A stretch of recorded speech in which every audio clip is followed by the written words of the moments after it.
वानर राज बाली, किष्किंधा के राजा और सुग्रीव के बड़े भाई, जिनके पास उड़ने की शक्ति थी और जिसे धरती का सबसे शक्तिशाली योद्धा माना जाता था, जिसके बल को देखकर अप्सराएं भी मोहित होती थी और जिसके आगे रावण की भी एक न चली, जो भगवान सूर्य के उपासक थे और धर्मपरायण भी थे। बाली को पराजित करना नामुमकिन सा था। उसकी शक्ति का रहस्य किसी को भी नहीं पता था। उस काल के सभी लोग बाली की शक्ति का रहस्य जानना चाहते थे। हालांकि अपने कुछ दुर्गुणों के कारण राम जी के हाथों उसकी मृत्यु हुई। तो आज हम इस वीडियो में बाली के बारे में कुछ अनोखे फैक्ट्स जानने वाले हैं। फैक्ट नंबर 1, पुरुष से स्त्री बनी बाली की माँ। इनके पिता के विषय में कहा जाता है कि बाली के पिता देवराज इंद्र थे, जबकि सुग्रीव के पिता सूर्य देव थे, लेकिन इनकी माता एक ही थी। इनकी माता के बारे में कथा है कि वे एक पुरुष से स्त्री बनी थी। ऋक्षराज नामक एक शक्तिशाली नर वानर था, जो ऋषमुख पर्वत पर रहता था। अपने बल के अहंकार में खूब उद्दंड मचाया करता था। एक दिन उद्दंडता करते हुए वो एक तालाब में कूद गया। ऋक्षराज को पता नहीं था कि उस तालाब को श्राप है कि जो भी नर उसमें डुबकी लगाएगा वो एक अत्यंत सुंदर और आकर्षक स्त्री बन जाएगा। ऋक्षराज जब उस तालाब से निकले तो वो एक स्त्री बन चुके थे और अपने स्त्री रूप को देखकर वे बहुत चक्के हो गए। लेकिन वो बाद में अपने इस स्त्री रूप को समर्पित हो गए और पूरा जीवन स्त्री बन के ही बिताया। फैक्ट नंबर 2,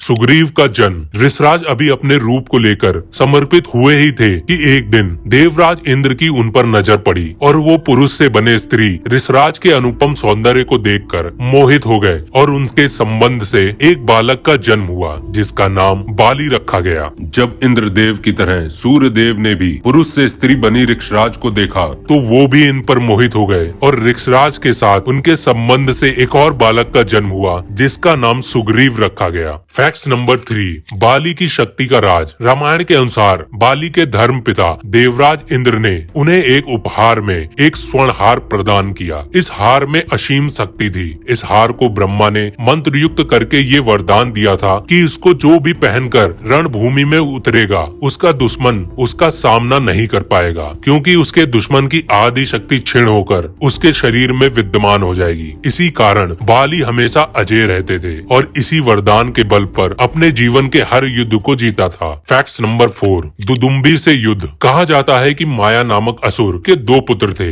एक मायावी तथा दूसरा दुदुम्बी। दुदुम्बी को अपनी शक्ति पर बहुत अहंकार था। वो पहाड़ के समान दिखाई देता था। उसने सबसे पहले सागर राज को युद्ध के लिए ललकारा, लेकिन सागर राज ने कहा कि ऐसे वीर से वो युद्ध करने में असमर्थ है। आपको तो गिरिराज राजा हिमावन को ललकारना चाहिए। सागर राजा की तरह हिमवान ने भी कहा कि मैं भी आपसे युद्ध करने में असमर्थ हूँ। तुम्हारे जैसे वीर को इंद्र के पुत्र बाली से युद्ध करना चाहिए। वो इस काल का सबसे शक्तिशाली व्यक्ति है। तब दुदुम्बी ने किष्किंधा के द्वार पर जाकर बाली को ललकारा। बाली ने पहले तो युद्ध करने को टालते रहे, परंतु जब वो नहीं माना तो बाली ने दुदुम्बी को बड़ी सरलता से हराकर उसका वध कर दिया। इसके पश्चात बाली ने दुदुम्बी के शरीर को उछालकर एक ही झटके में 1 योजन दूर फेंक दिया। उसके शरीर के गिरने पर रक्त की कुछ बूंदे महर्षि मतंग के आश्रम में जा गिरी, जो कि ऋषिमुख पर्वत पर स्थित था। इसे देखकर मातंगी ऋषि क्रोधित हो गए और बाली को श्राप दे डाला। यदि बाली कभी भी उनके आश्रम के 1 योजन के दायरे में आया तो उसकी मृत्यु हो जाएगी। इसी कारण बाली कभी भी ऋषिमुख पर्वत पर नहीं जाता था और सुग्रीव बाली से बचने के लिए उसने ऋषिमुख पर्वत पर ही शरण ली थी। फैक्ट नंबर 5, बाली और सुग्रीव बने शत्रु। क्रोध में बौखलाए दुदुम्बी के भाई मायावी ने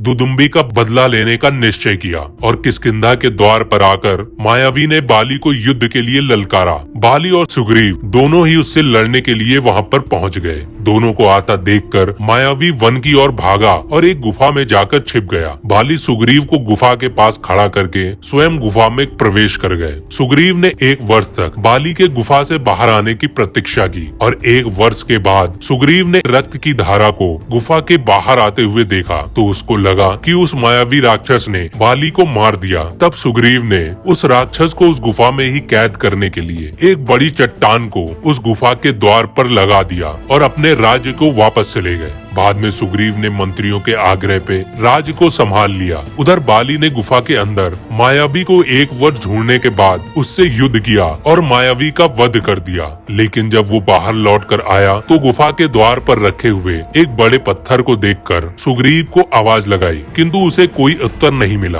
बाली जैसे तैसे शिखर को हटाकर अपनी नगरी में पहुंचा। जब वहां उसने अपने भाई को राज्य करते हुए देखा तो उसे शंका हुई कि सुग्रीव ने राज्य के लोभ के कारण ही ये सारा परपंच रचा था। और ये सब देखकर बाली आग बबूला हो गया और सुग्रीव के खून का प्यासा बन गया। अपने प्राणों की रक्षा करने के लिए सुग्रीव ऋषिमुख पर्वत पर जाकर छिप गए। बाली ने सुग्रीव की धन, स्त्री और सब कुछ छीन लिया। अपनी स्त्री का हरण होते हुए देख बाली अत्यंत दुखी हुए, लेकिन अपनी जान की सुरक्षा के लिए हनुमान जी और 4 मंत्रियों के साथ ऋषिमुख पर्वत पर ही रहने लगे।